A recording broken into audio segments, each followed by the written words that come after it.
Good morning, everybody, from a beautiful Orlando exit. No, wrong. I don't know if you could tell, but we're somewhere different to start this. We're in Kissimmee today, which means two things: different, and there's landing fees. What the fuck? Not necessarily for us, because the aircraft here is a tenant, but if you're going to come to Kissimmee, prepare yourself for landing fees if you're not based here. I started my aviation journey here at Kissimmee.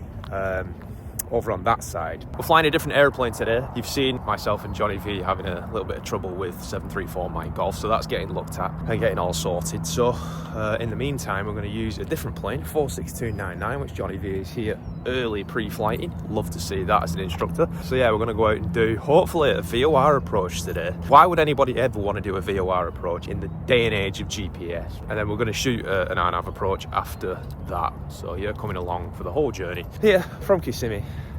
Landing fee central. We're flying. Hey, welcome to the sky, man. Welcome to the sky. Welcome to the beautiful Kissimmee sky. Hey. I mentioned on the ground that we're doing a VOR approach today, but we ended up actually not getting to that. We're in the phase of IFR training where we're working on instrument approaches, and I really want Jonny V to get it and get comfortable with flying them. We started with the RNAV approach, but as you'll see, it doesn't really go to plan. The guy reported the water tower. He's straight ahead of us and he's not at the water tower, so I don't really understand, but we'll look. Should be right about there. 700 feet above us. I'm just really bad at this today. Alright. About 400 feet. I'm going to just cut left a little bit. I like the idea, man. I just don't have him in sight. Directly off the wing. Ah, there he is. Got him. Yes! Yes, when it's too late. I know, right? Yeah. So that's the importance of having that sentry, you know. Really good tool. Today we're going to shoot the RNAV 09 left into Bartow, Florida, which Jonny V will brief you in a moment. I'm going to act as air traffic control and take care of the radios as the airspace around here is pretty tight. And I'm going to vector him well to keep us away from Lakeland's busy class Delta airspace. All the while giving Jonny V acceptable intercept angles for the approach. Who said being an instructor wasn't funny? Alright, cool. Give me a... okay, 46299, turn right, heading 240. Turning right, 240, 46299. Roger, I'll keep us on that heading. That's going to keep us away from Winter Haven right there. Perfect. Alright, we are shooting the RNAV GPS runway 9 left. 5,000 feet, we're good there. Touchdown zone is 125. Frequency 121.2, which we're on with Bartow at the moment. The final approach fix is going to be Lavsky. We're going to cross that at 1,800 feet. Then we're going to descend down, and our missed approach point is going to be runway 9 left. LPV is going to be 442. So the LNAV MDA has been raised to 620 right. per the note. For the NOTAM, okay. The missed procedure, we're going up to climbing to 2,000, direct to Ivany. What's the final approach course? Final approach course downwind 9 left. is going to be 091. 091, so I would set that in here. It's not going to change anything because it's GPS, but just so you know, better situational awareness for you. 091, boom, done. So that briefing was so much nicer than the previous one, and you maintain your stuff. You did a brief, a couple of things, and then looked up. A couple of things, looked up. That's perfect. A lot better. Yeah, I feel a lot better with that. Definitely a lot better. All right, give me a right turn to 250. 250 right turn. One thing that you could do, because we've still got directed thing, you could activate the approach, because you've got it set for vectors. Right. So you could activate it so it'll give you distances and stuff. Boom, and it's already got you to Lavsky, whatever. Okay. There you go, and it gives you distance from it, so we'll go out, swing you back in. Yep, so it's right there. It's right there. There you go. Alright, 46299, descend and maintain 1,800 feet. Descend to maintain 1,800 feet. 46299. Yes. Alright, Lakeland's over there. Kind of thread the needle here a little bit. Looking good though, man. 1,800 feet, looking golden. I-4 looks clear. That's not I-4. I don't think. Is it? I don't know. I don't know, I can't see anything. No way. Alright, left turn 210. 210. Continue to turn 1. Oh no, again, this is why I'm not control. Alright, left turn 170. 170. 46299, you are 1.8 from the final approach fix. Maintain 1,800 till established, clear for the RNAV 9 left. Alright, maintain 1,800 until established, clear for the RNAV, 9 left. 46299er. Roger. So this is your intercept heading, it's your job to intercept. I mentioned earlier about acceptable intercept angles. We're on a heading of 170 and the approach course is 091. That's 79 degrees that Jonny V has to turn to intercept the course. Is that an acceptable intercept angle? I'm not so sure. And there goes my ATC aspirations down the drain. But for the approach, if you look at these needles here, the vertical one is the course needle and the horizontal one is the glide path. We want these both centered all the way down on the approach. We're overshooting the course at the moment. That's completely my fault, not Jonny V's. There you go. Nice. About Hotel Sky 46299, we're the final approach fix. 46299, roger, runway 9 left, cleared to land, you're number 2. Clear land number 2, 9 left, 46299. Any chance of a touch and go? I want to touch and go, then come in and try the VOR. 299, roger, cleared for the option, runway 9 left. Clear the option 9 left, 46299. Cool. Alright, cool. So we're going to descend down, we're going to go ahead and get ourselves on our descent speed to about, what was it, it's 100. I know I'm off. Yeah, your LPV is very much, gives you the indications very much like an ILS. So you're doing a nice job on the course, just a little bit high on the glide path, but you're golden, man. You're flying at 100 mile an hour, which is exactly what you wanted. Looking good. There we go. Back on glide path. Good work, man. Good work.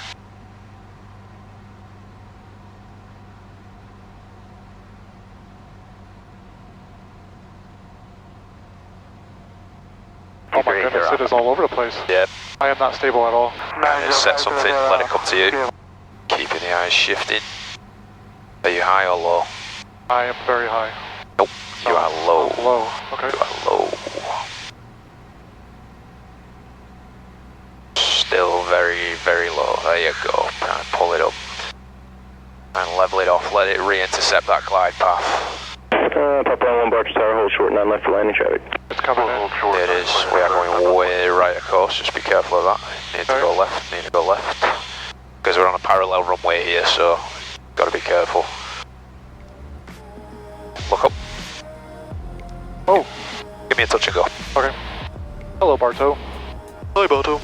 Jonny V will be the first to admit that that wasn't an acceptable performance on an approach. When you're first learning how to do them, it's tough because there's so much going on in your head and it's easy to forget to do normal pilot things that you find so easy when your vision isn't limited. I wanted to give him a chance to make it right, so we're going around and doing it again. Oh yeah, nice.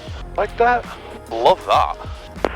Bartow 46299, actually let's change it to the back for another RNAV if we can. 46299, roger, report to final approach fix. Right up. Let's do another RNAV. Yeah, let's see if we can correct that. And where it goes is where you need to go. So if it goes up, it means we need to go up because we're below it. If it goes down, we're above it. We need to go down. Got it. So give me a left turn northbound. Left turn northbound. This our morning. Yeah, with it being a parallel runway. I know. Like, gotta keep it. Yeah, gotta really be on it. Yeah. Yeah, with it, like we have to cut it close to the final approach fix, so intercepting that final approach, and then you're basically right there at the fix. Okay. See if you can maybe slow it down a little bit earlier, so you can kind of anticipate that getting onto the glide path. That might help you with that. But okay. No, I agree. On an ILS, and when you've got LPV, sorry, left turn west. Left turn west. When you're on the ILS. And on an LPV, because it's very similar. Once you see the glide slope or the glide path at about 1 dot, I'd start to slow it down there. Start configuring yourself for the descent. 46299, continue the turn 140, maintain it 1800 till established, clear for the RNAV. 905 kill, sir, you can make a right downward departure.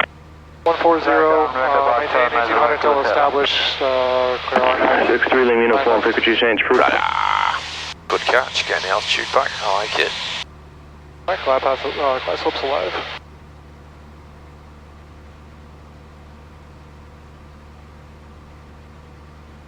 .905 kills here, follow the Cessna ahead, outbound, and frequency change approved. Frequency change approved, and we will follow the traffic. Cessna 905. 905 kilos here. Way to the right, bring it left.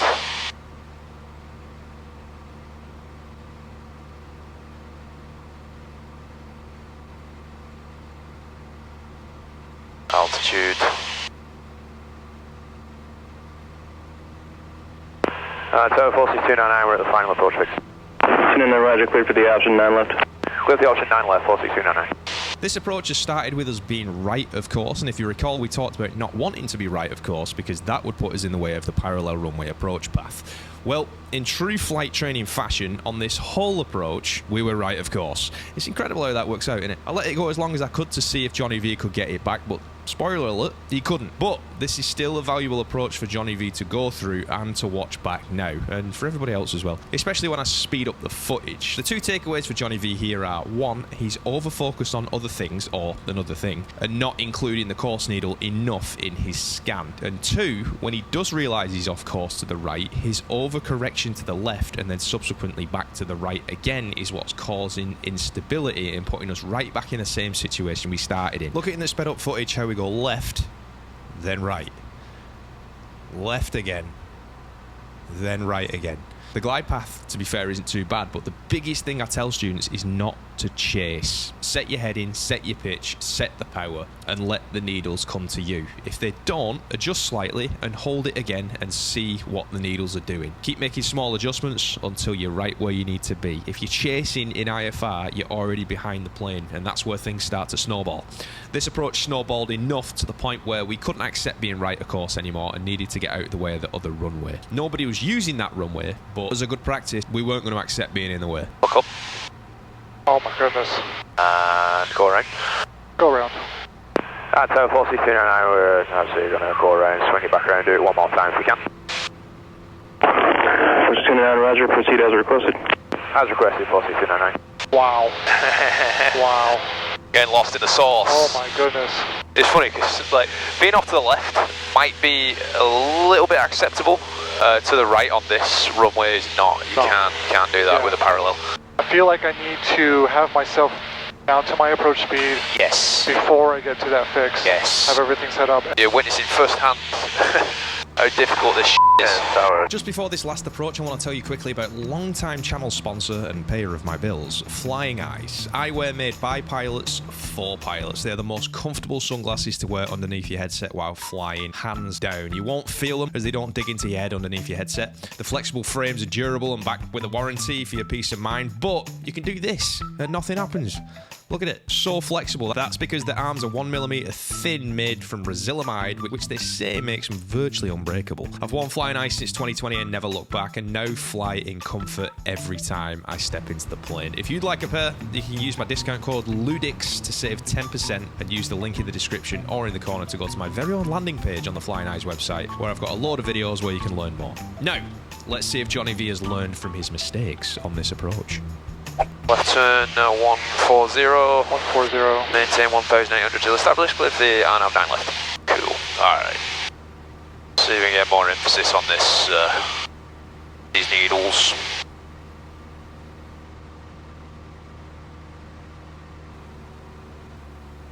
Much better anticipation there. Perfect. So you see the glide path on one dot. Yep. Start backing it off and slowing it down and configuring. Don't let it descend yet though. Don't let it descend.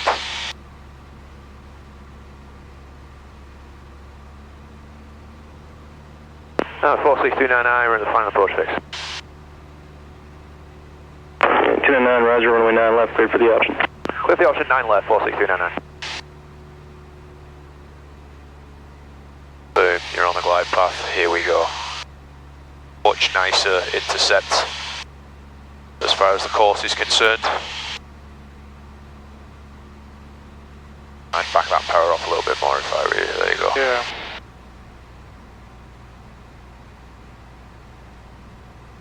There you go, it just feels much more stable. It does. Absolutely. What you're doing is kind of going right, left, Yeah. kind of set something, hold it. Right. Don't chase, let it come to you. Okay.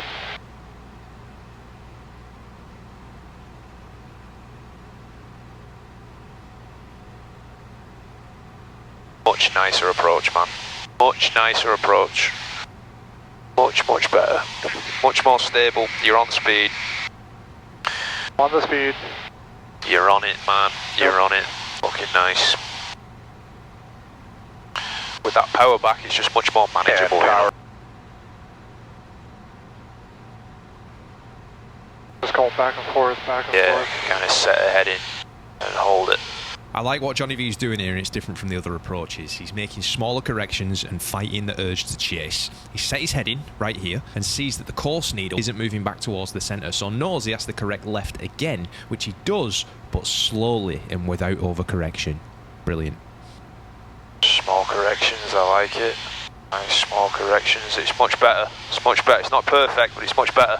IFR for me is all about anticipation, knowing what to expect next, knowing what to expect from those needles and how you're going to need to adjust. Always thinking 3 steps ahead of what's actually happening right now. Look up. There it is. Oh my goodness. Look at that. Boom. Yes. Touch and go. Yes. Give me the thing. All right, I gotta do that first. Here, take these. I hope you can feel the relief through the screen as I break Jonny V out to see the runway dead ahead of him. This approach wasn't perfect by any means, but it was much, much better than the previous 2, which shows me that he's learning and taking on board all my advice. Those first 2 were frustrating for both of us, but when you correct it, it's such a good feeling. Oh yeah! So if we review, the first 2 kind of a little bit behind things. Yeah. All 3 of them you were chasing a little bit, so we'll get you out of that, but that last one was a lot more stable. You slowed it down a lot earlier. It just felt a lot more manageable. Just a little bit of chasing and going back and forth, left and right, left and right. These are all common things people do. We'll snap out of it, but that last one, take heart from that, because that was a lot nicer. Thank you. A lot nicer. You were in a position where you looked up at minimums and you had it inside. I was right there. You were right there. I wasn't way off. Yeah, right, exactly. Like last time. Yep, exactly. I haven't been in this area before. Yeah, man. Yeah, you don't get to look at anything. Alright, well thanks for watching. If you've made it this far into the video, I very much appreciate it. I also want to take a second to say how much I appreciate Jonny V allowing me to record our sessions and allowing me to share it with the world, because it's not easy when you're learning and making mistakes to put yourself out there like that. So thanks Jonny V, appreciate you mate.